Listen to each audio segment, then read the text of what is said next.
So I said we weren't going to move on to right livelihood, but I guess we are, because the only precept we haven't really touched on, we've touched on them all. The only one that we didn't touch on as a precept was do not lie, but we spoke about right speech.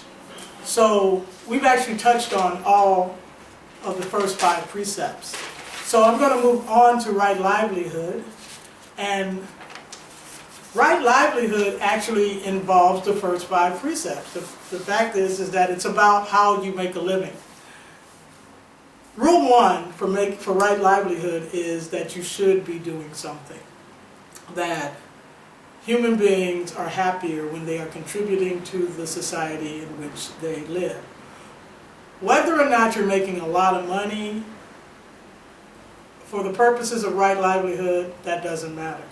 But you should be doing something where you feel like you are making a contribution, and something that actually allows you to be happy when you're at work. Doesn't mean that it has to be your dream job. As a matter of fact, almost no one gets their dream job, but you can still be happy. And that's also part of the practice. Right livelihood is really about things you shouldn't do more than it is about things that you should. So there's 5 things that you should probably avoid. The Buddha said we should avoid these things when practicing our livelihood. And the other thing, before I get into that list, the other thing I want you to think about is that the Buddha was speaking to householders. The Buddha and all of his friends are monastics, so they really didn't have livelihood in the same way as the people he was speaking to. The people he was speaking to had to go out and make a living, take care of their families. Monks begged for their food. They lived in places that were donated, for example. They wore their clothes until they were literally threadbare and fell off of them. That kind of thing. So monks or Buddhist monastics, bhikshus, didn't practice right livelihood in the way that I'm going to be talking about it here. But those of us living today can and probably should consider practicing right livelihood in this way. So the 5 things that should be avoided is we should not be in businesses that provide weapons to people or countries or whatever. So don't sell guns, for example. We shouldn't traffic in human beings. So don't practice slavery, for example. We also shouldn't kill things, be they people or animals, trees. There are people who take this out as far as it can go. For me, people and animals, there's no doubt. Whether or not you should be a lumberjack, I don't know. I think that our society was built on a lot of people cutting down trees and building houses, for example.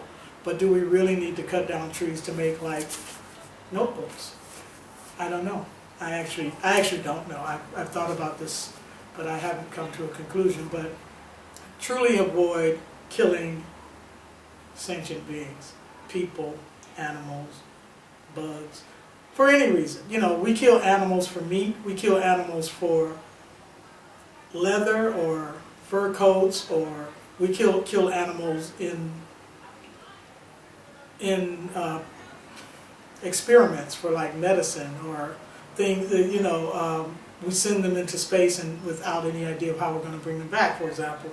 All of those things we, as Buddhist practitioners, should avoid. The other thing we should avoid is providing intoxicants, so don't be a drug dealer. But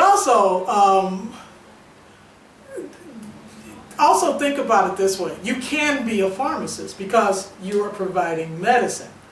Medicine can be abused, and in which case it becomes an intoxicant. But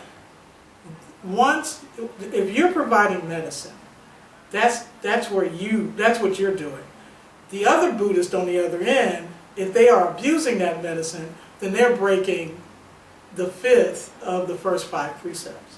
So that's their practice. Our practice is right livelihood. So you can be a pharmacist, can't be a drug dealer. 6 of 1, I don't know. I think that's pretty clear. And you can't provide poison. So for example, you can't be an exterminator. And really, if you think about it, Buddhist exterminator sounds oxymoronic for a reason.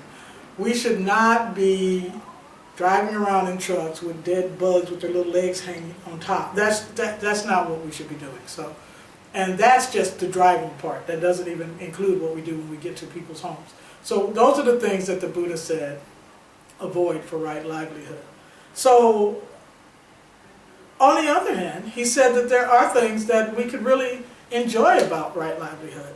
That doing good work, work that is satisfying just because it is honest and clean, gives us a chance to practice the first 5 precepts, the Eightfold Path, for example. We get to do those things on a daily basis. So we get to practice generosity, like I spoke about last time. We get to practice loving kindness, like I spoke about before. We get to practice compassion. All of these things come up in your daily life, especially if you're going out and doing great work. So that's right livelihood.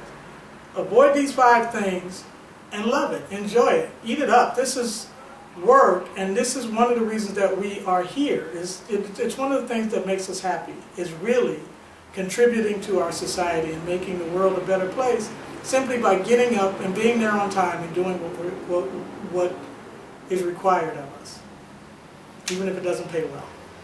This is Kente Wisdom. Thank you for your attention.